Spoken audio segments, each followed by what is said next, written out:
আসসালামু আলাইকুম। আয়েশা'স কুক হাউসে সবাইকে আরও একবার স্বাগতম। আজকে আমি রান্না করব মসুর ডাল দিয়ে ধুন্দুল, যেটা খুবই সহজ একটি রেসিপি কিন্তু খুবই সুস্বাদু।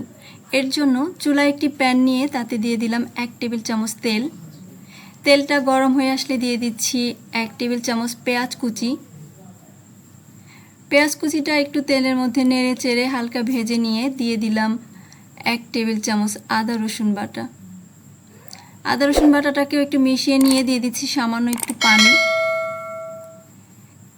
এরপর দিয়ে দিচ্ছি লাল মরিচের গুঁড়া 1 চা চামচ, হলুদ গুঁড়া 1 চা চামচ,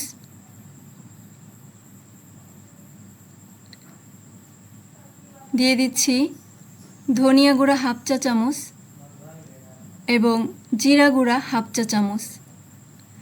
এখন সমস্ত মশলাকে তেলের সাথে নেড়ে চেড়ে মিনিট 2 ভালো করে কষিয়ে নিব। মশলাটা কষানো হয়ে গেলে তেলটা ছেড়ে দিলে এর মধ্যে দিয়ে দিচ্ছি পরিমাণ মতো লবণ। লবণটাকে মশলার সাথে একটু মিশিয়ে নিব। মেশানো হয়ে গেলে এতে দিয়ে দিব 1 কাপ মসুর ডাল, যেটা আমি ধুয়ে রেখেছিলাম।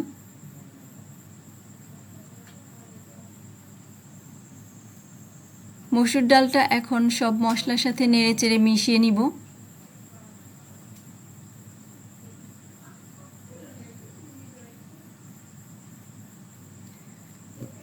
মেশানো হয়ে গেলে আমি ঢাকনা দিয়ে ঢেকে 3-4 মিনিট রান্না করব। ঢাকনা খুলে নিয়ে আরেকবার একটু হালকা হাতে নেড়ে দিলাম। ডালটা কষানো হয়ে গিয়েছে। এখন এতে দিয়ে দিচ্ছি 2 কাপ পানি। এই পানির মধ্যেই ডালটা সেদ্ধ হয়ে যাবে এবং পানিটাও শুষে নেবে।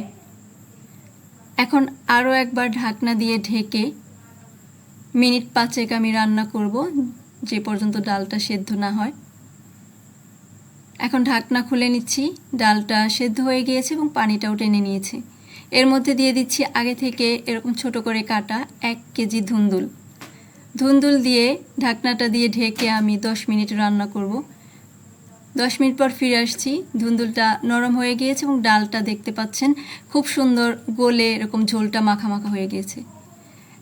এখন বাগারের জন্য আমি চুলায় একটি পাত্রে দিয়ে দিচ্ছি 1 টেবিল চামচ তেল, দিচ্ছি পেঁয়াজ কুচি 1 টেবিল চামচ, রসুন কুচি 1 টেবিল চামচ, তেজপাতা 2টি, শুকনো মরিচ 2টি, 5 ফোড়ন 1/2 চা চামচ। দিয়ে দিচ্ছি তেজপাতা। একে একে পেঁয়াজ কুচি, রসুন কুচি, এগুলোকে একটু নেড়ে চেড়ে ভেজে নিব। এরপর সবশেষে দিয়ে দিচ্ছি 5 ফোড়ন। 5 ফোড়নটা সবার শেষে দিতে হয়। দিয়ে একটু সময় নেড়ে চেড়ে এটাকে চুলাটা অফ করে দিতে হয়। আগে দিলে 5 ফোড়নটা কালো হয়ে যায়, পুড়ে যায়। এখন বাগারটাকে আমি ধুন্দুল ডালের মধ্যে দিয়ে দিচ্ছি। অনেকে ডালটাই বাগারের মধ্যে ঢেলে দেয়, তাতে তেল ছিটে আসার সম্ভাবনা থাকে। আর এভাবে বাগারটা ডালের মধ্যে দিলে তেল ছিটে আসার সম্ভাবনা থাকে না। এখন বাগারটা ধুন্দুল ডালের সাথে ভালোভাবে মিশিয়ে নিচ্ছি।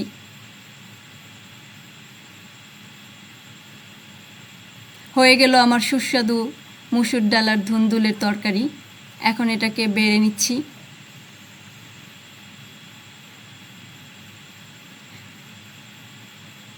ভিডিওটি দেখার জন্য ধন্যবাদ।